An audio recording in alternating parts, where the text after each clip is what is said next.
change is scary for a lot of us. We get used to what we know. We can call it a comfort zone. And even if the comfort zone is not ideal, we at least know it, we understand it, we know our place within it, we know that we're going to survive even if that survival is not optimal. And to change means to step into the unknown. And the unknown is scary for a lot of people. Hey, welcome to the Tradies Success Podcast. On this podcast, you're going to hear real life stories from trade business owners to minimize the mistakes you're going to make, maximize profit, create more time freedom, and minimize emotional overwhelm. So hit subscribe and follow us now and enjoy the episode.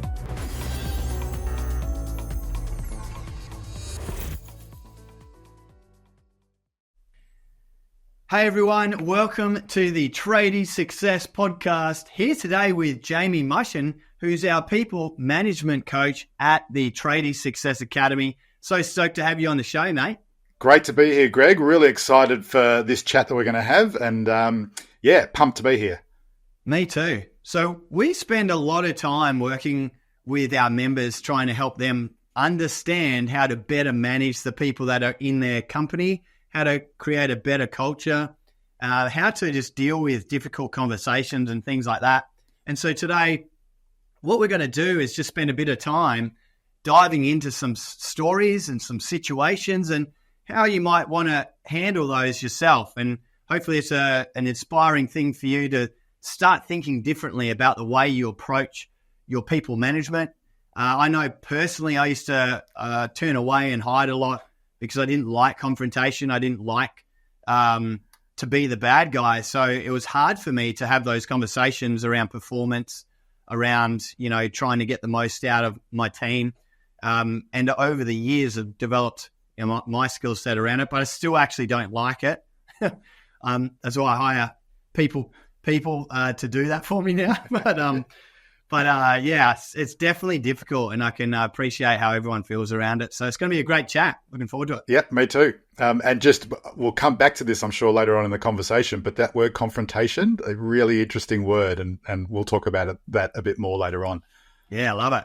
So before we do, I'd love for you to just share your experience and your qualifications so that people get an understanding of, who you are and your involvement in the academy. Yeah, sure. So my journey to being a leadership consultant, a leadership coach was quite unusual. I actually studied at university, God knows why, economics, and I did an accounting major, which I knew from day one I didn't want to be and didn't want to do, but that's just the path that I went down.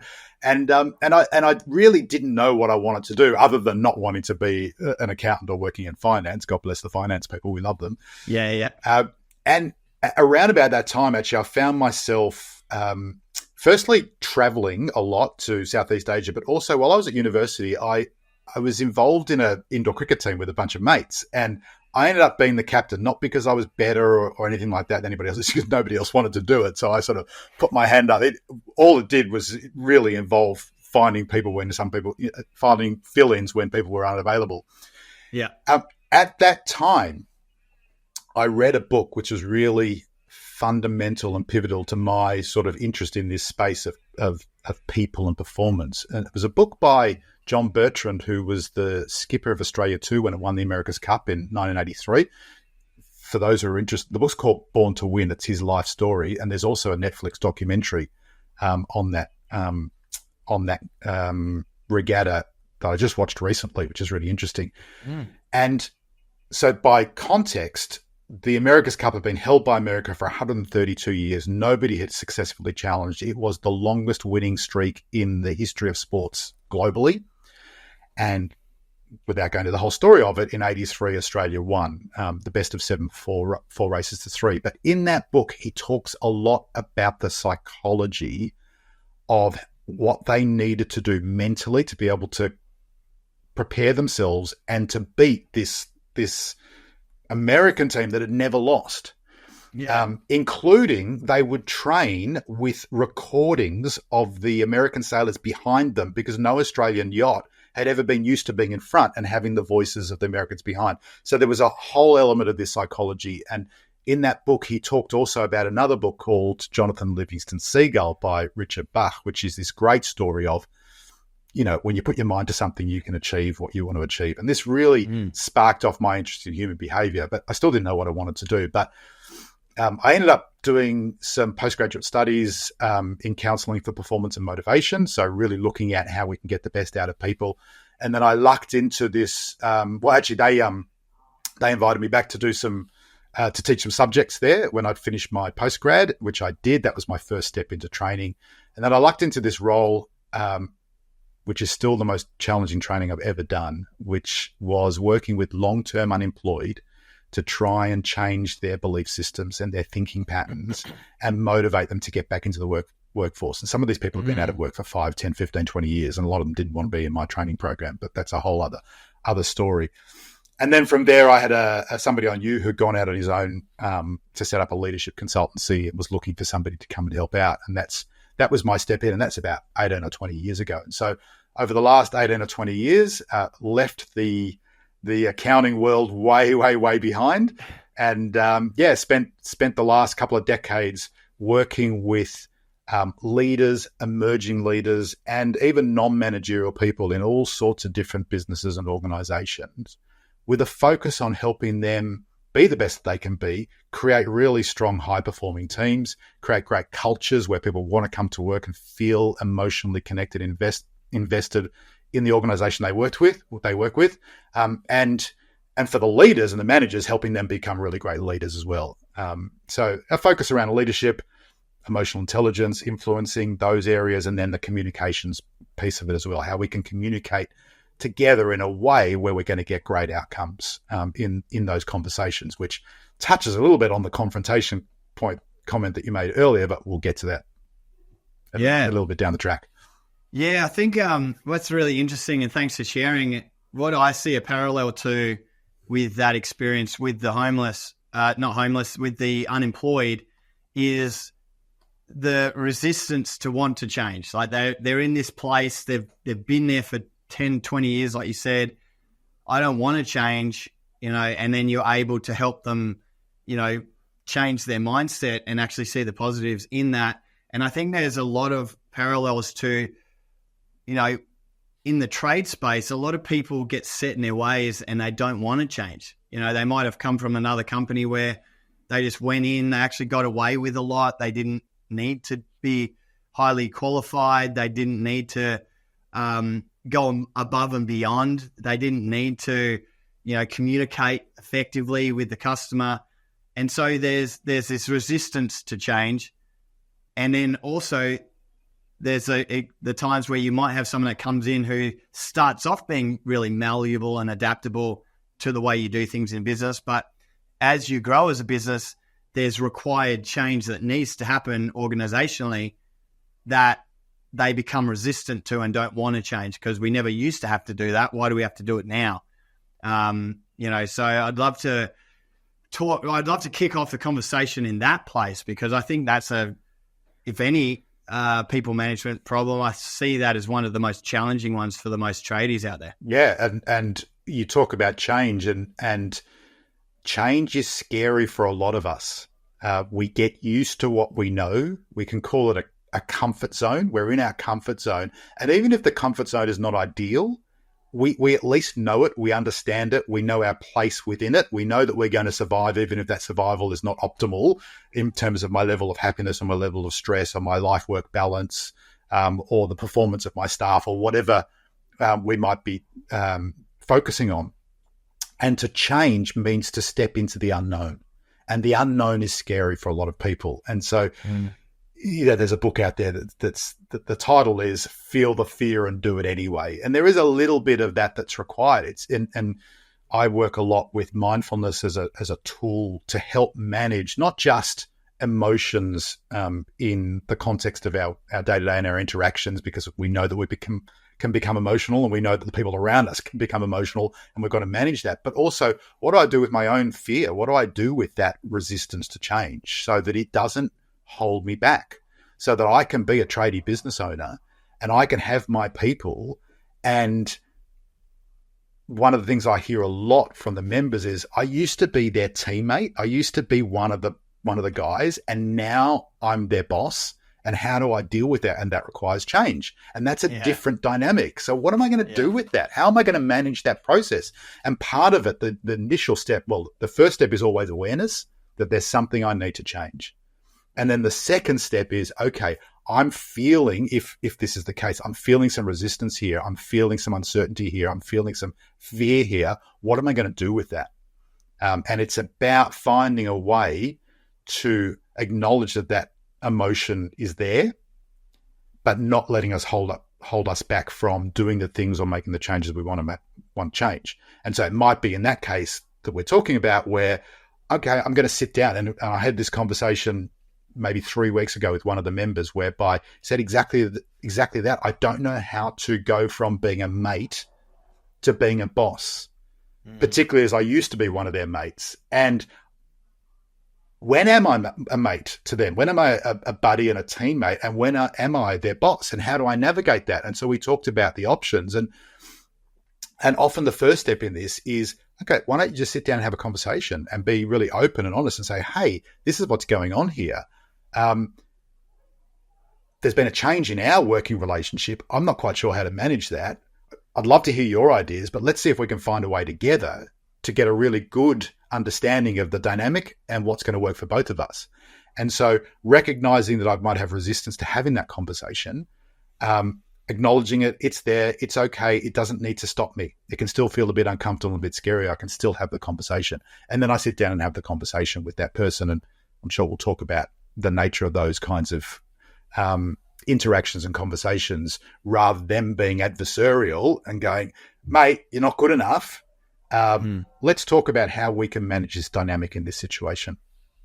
I'd see that as probably one of the things that I didn't do too well, like growing Response, my electrical business, because I was in such the thick of it. Like I didn't know what I was even doing. Like there was so much happening all the time. And that's why I'm really passionate about organizational structure and knowing your role and stuff now, because for me, I was so lost. Like I didn't know what I had to do. Like it was, and all I saw was I was working a fuckload harder than everyone else, but I couldn't communicate that to them.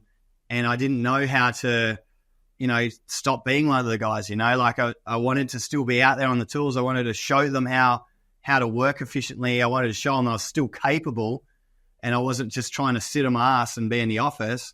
Like that barrier to feeling like I'm not one of them anymore. And, what I've learned now is to have that structure and like you said, communicate it, because just like any sporting team, there needs to be positions. And when they're filled correctly with people in the right skill set, fuck, it's good.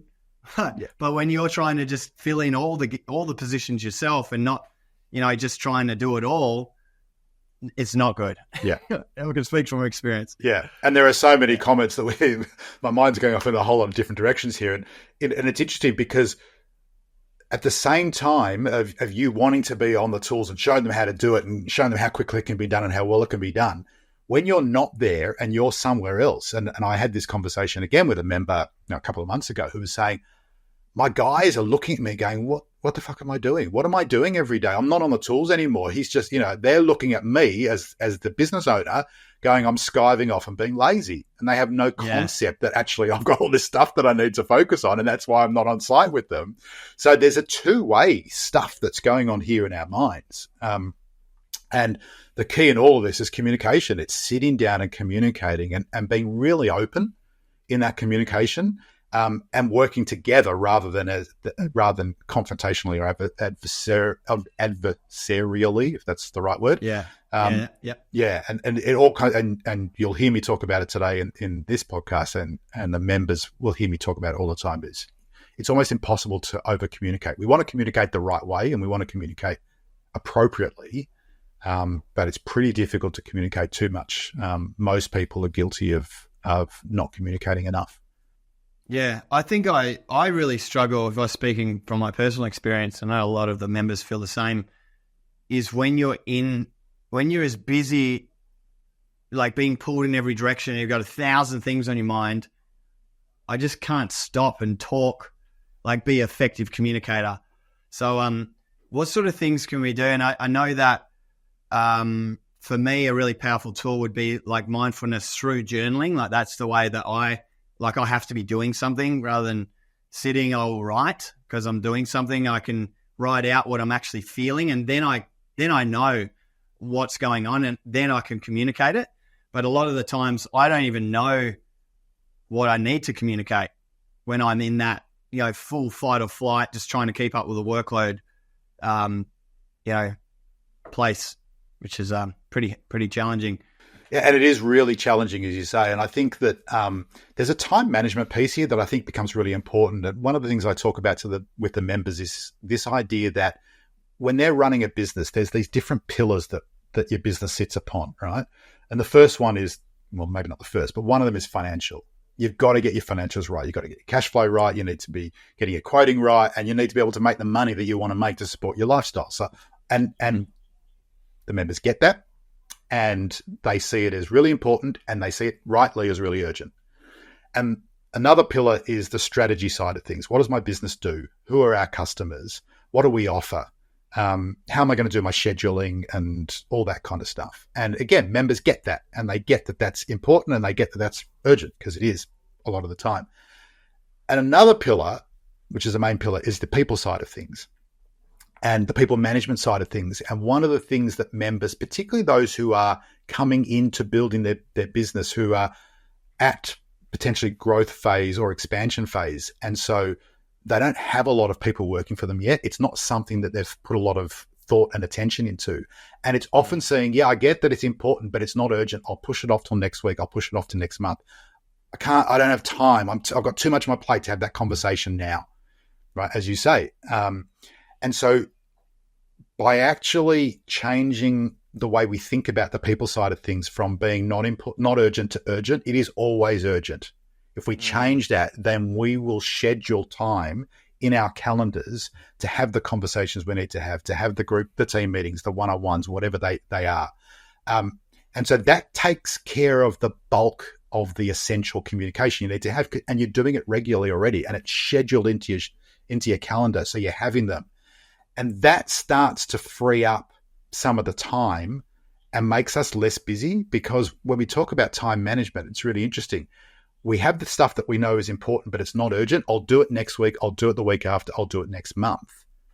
If we don't do it until then, suddenly it becomes urgent. And now we've got just another urgent thing on top of all the other urgent things that we've got. And I can't cope anymore. Like my head's spinning. Yeah. So if we schedule in some of these things that aren't urgent now, then they don't become urgent down the track. And that starts to create more time for us. There's a lag effect in that. And so that's a starting point. And then it is recognizing, okay, I've got all this stuff and I'm in flight or fight mode, which is the mode for people who are listening who aren't familiar with this. It's when we have an emotional response to something. In leadership emotional intelligence terms, it's called an amygdala hijack, because it's the part of your brain called the amygdala. It's the ancient part of the brain. And it takes over when we are threatened. In the old days, we would have been walking through the jungle and a tiger came out, and we would have felt threat from that tiger, understandably. And so our brains would have gone into fight or flight mode. We either stay and fight the tiger to survive, or we run away to survive. Thankfully, for most of us living in Australia, we don't have those physical threats, but we have emotional threats. And time pressure can cause those emotional threats. Financial pressures can cause those emotional threats. Difficult staff or difficult customers, clients can cause those emotional threats. And what happens is when we're feeling emotionally stressed, that same part of the brain kicks in and we go into fight or flight. And that's when we find ourselves either being really aggressive in our communication and not communicating well, or we run away, the flight. We run away and we avoid the communication entirely, which is also not a healthy outcome. So when we get into that space, what do we do with it? And I think, you talk about journaling, which is great. And for those people listening, if that's something you feel comfortable doing, write stuff down. It gives you the time to pause. It gives you the time to think. It gives you the time for your emotions to drop. And also you can actually, it's a processing. It's a processing opportunity as well. Otherwise, there are other ways of doing it. I mean, exercise and all those things. But the most powerful and simple way is to notice that this is how I'm feeling and to accept that it's okay. I'm feeling right this right now. If I can catch myself feeling that stress, that anxiety, that tension, that fight or flight, whatever it is, do whatever I need to do to calm down in the immediate term. Some deep breathing, go for a walk, go for a little run, listen to some music, take 5 minutes time out. Once I've calmed down, okay, now what do I need to do? I've calmed down. My emotions have now subsided. Now I can go and have the conversation without getting all emotional, because we don't want to have those conversations when we are feeling emotional. No, you're right. And an example of those, putting it off, and then now it's urgent is like you needed to have a conversation with a staff member and it's, causing problems. And then they leave would be one. So you're like, now you've got to do all their work as well. Another one would be they're causing problems that you've got to have a conversation around with a client and the client leaves. Or we're not able to have a conversation with a client and then that causes some issues. It's just being able to communicate, like you said, early enough that you can resolve it rather than, putting it off or running from it or getting to the point where you break and then you say something you shouldn't have, and that causes a relationship to end as well. Yeah, exactly. And I've had a couple of conversations with different members in the last month or so who've said to me, one of my guys came to me completely out of the blue and has resigned. And I said to them, well, why did they resign? And, sometimes when people, an opportunity for them comes out of the blue and it's an opportunity that's too good to refuse, bang, they take it and they go. There's nothing you can do about that. There's no conversation that might have preceded that. Maybe, but it's unlikely that's going to stop if the opportunity is that good. More often than not, there's this saying that people join organizations and they leave managers, i.e. they join because there's an opportunity to business, and the reason they leave more often than not is because they don't like their manager, slash culture, slash vibe at work. And so we talked about it. Well, I talked about it with these members, and it's like, well, when was the last time are you having one-on-ones with your guys? No, I'm not. When was the last time you had a conversation with your guys? Oh, I haven't had one for ages about other than what's going on at work. And so, okay, so what would have happened had you been having one-on-ones and having regular conversations? Well, I might have heard about why this person was unhappy, why this person was thinking about leaving, and then, okay, what can I do to make your situation here such that you're happy to stay? So if somebody leaves, if you're an employer and somebody leaves and you didn't know that they were unhappy, and that's why they're leaving, the question becomes, okay, what can I do better?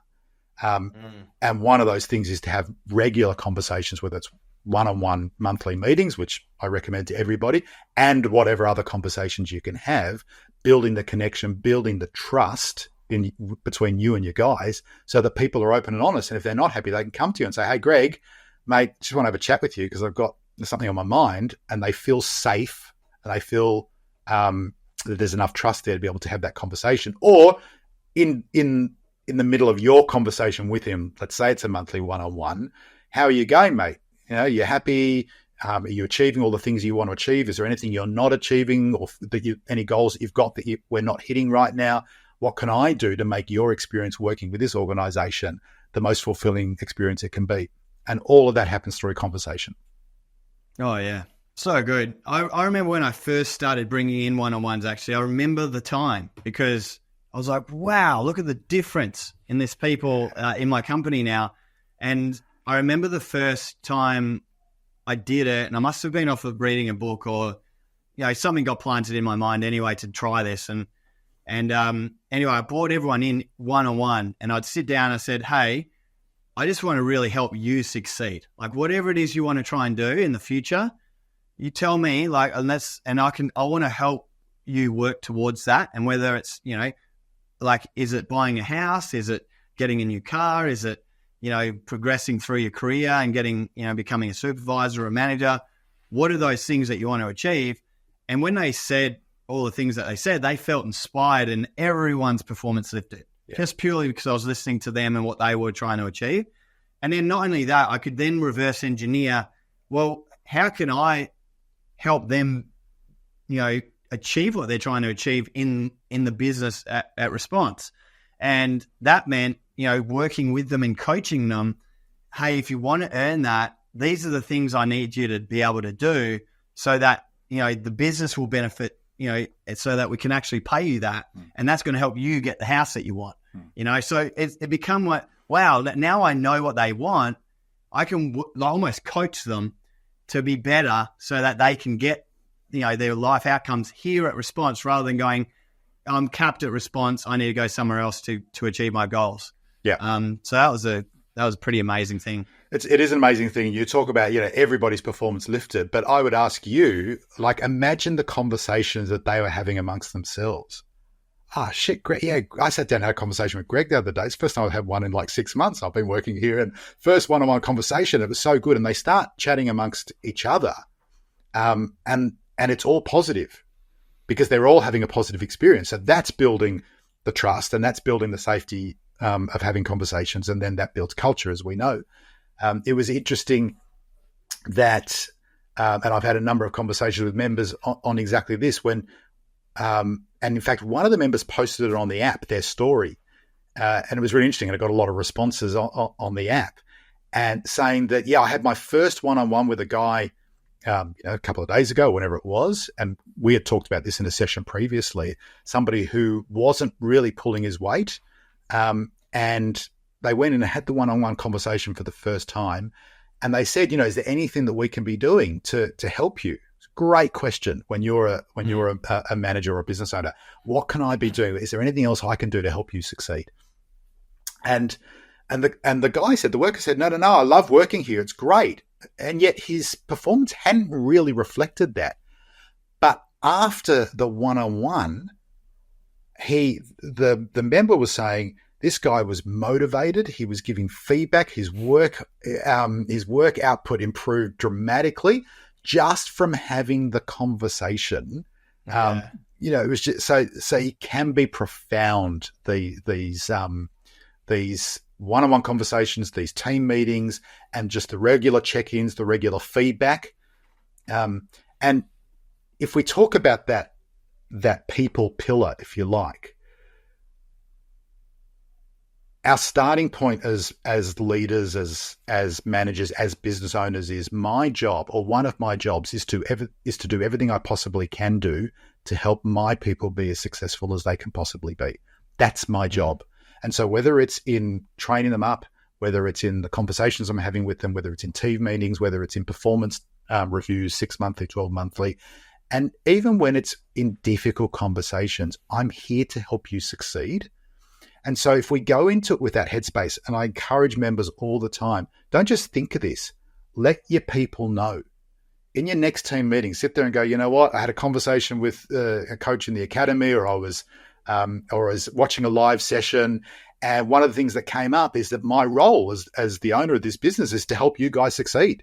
That's what I'm here for. So anytime I have this a conversation with you, even if it's what we call a difficult conversation, even if it's constructive feedback where things haven't gone as well as we would like them to have gone, it's you and me working together as teammates, looking at, okay, let's have a look at what happened. Let's look at why it happened, and let's see if we can come up with something together to get a better outcome going forward.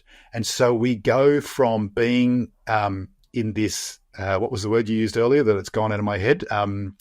Confrontation. Confrontation, thank you. Confrontation, adversarial thing, which was very common 30, 40 years ago. The command and control style of leadership. I say you do, and if you don't do it well, I'm going to give you a kick up the ass. Right? We know that just doesn't work anymore. And so it's the two of us, even in the most difficult circumstances. I'm here to support you. What can I do? How can I help you? Let's understand what happened. Let's together formulate a plan so that going forward we can get a better outcome. And so all these conversations are about us together, working together. And that creates a safe space to have the conversations in. That builds trust. And once you've got trust between you and your people, then anything's possible. Yeah, such a good point. A couple of things came up for me while you're talking. First of all, I know a lot of people listening will be going, yeah, that's all great, but I don't have the time to sit down with them to have these one-on-one meetings. You don't understand how busy I am. Now, I've challenged that with have a think about all of the things that go wrong from an individual staff member. And if they did 50% less of those mistakes, how much more time would you have as a result of not having to fix up their fuck ups, pretty much?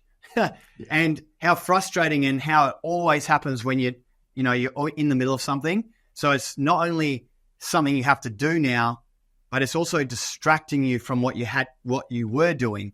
So these conversations are going to eliminate those and improve the quality of that person. Therefore, less problems are going to happen. Therefore, more time for you to get back. Yeah.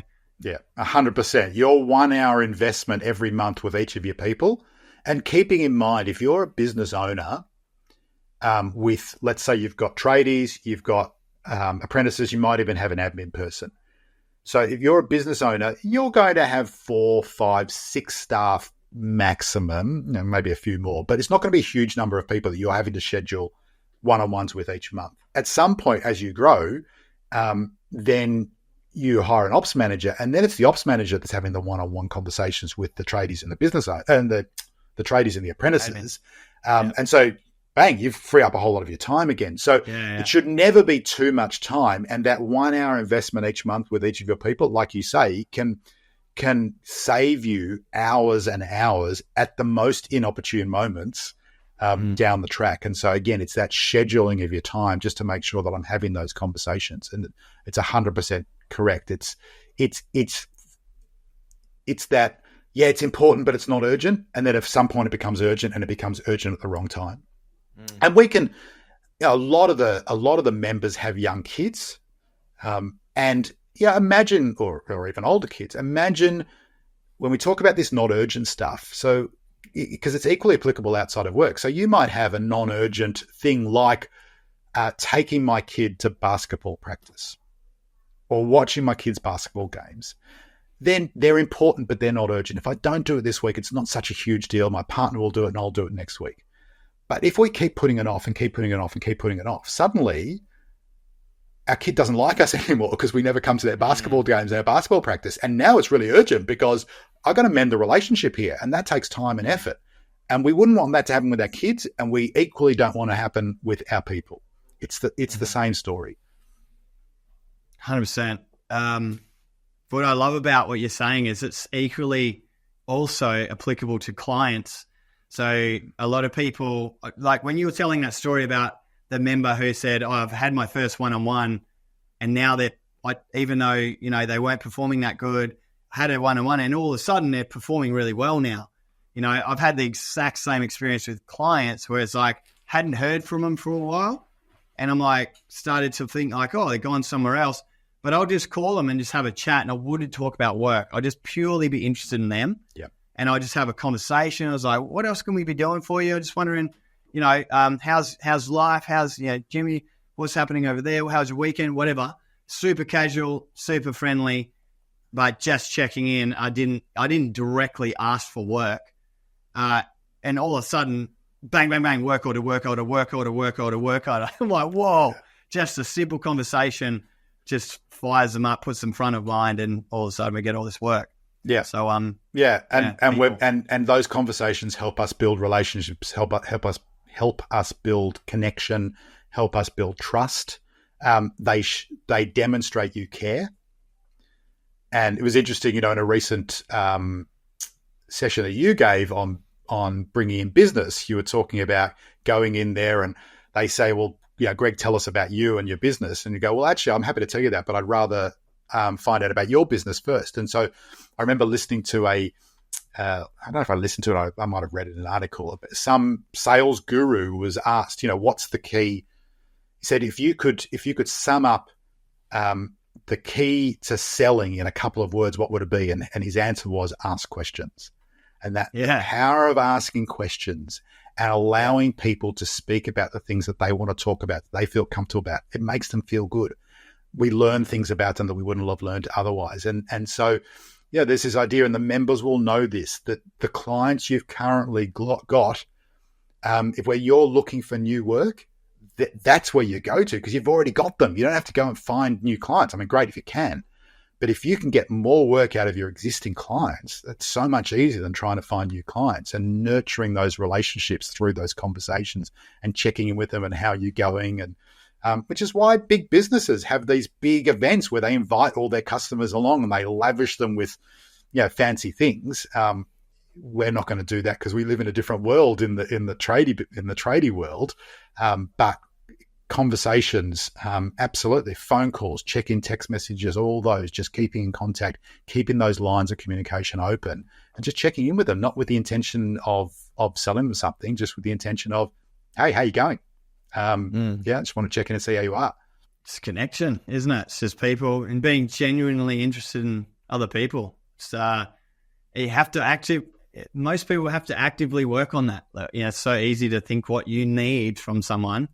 But if we flip it and just be caring about them and asking and genuinely interested in what they're going through and where they're at, it comes back. You don't even have to try, from your staff, from your clients. So it's definitely a positive feedback loop, like you said. Yeah, absolutely. Yeah. And it becomes the fuel for your entire business. Yeah. No, I love it, mate. Well, thanks for everything you do at the Academy. Mate, I love it. Thank you. It's a brilliant. I've been loving working with the members. They're so. I've got obviously a consulting business. I work with a lot of corporate people as well. But the members they're so down to earth and they're so grounded and they're much more real in a lot of sense. And I love it. So thank you as well. It's amazing. Yeah, really enjoying it. Yeah, no, it's great and lots of positive feedback. If you haven't yet spent some time with Jamie as a member, make sure you book in with him to help you understand how to manage your people better. But yeah, anyone listening, make sure that you apply these rules in your life and you'll see a massive outcome. I'm looking forward to hearing from you and how it's going to affect you and business. But thanks for joining us, Jamie. No worries. Thanks, Greg. It's been great. See you later. See you guys. See you, everyone. Hey guys, it's Greg here. Thanks for listening to the podcast. For me, growing my trade business was extremely hard. It cost me millions of dollars, so much time trying to figure out what was the right way to do business, and emotionally feeling like I'm letting myself, my partner, and my family down by not knowing how to run my business properly. But I kept working hard and overcame those challenges and created systems and solutions that minimize those mistakes for myself and my team as we grew. Now, Response Electricians, go and Google it.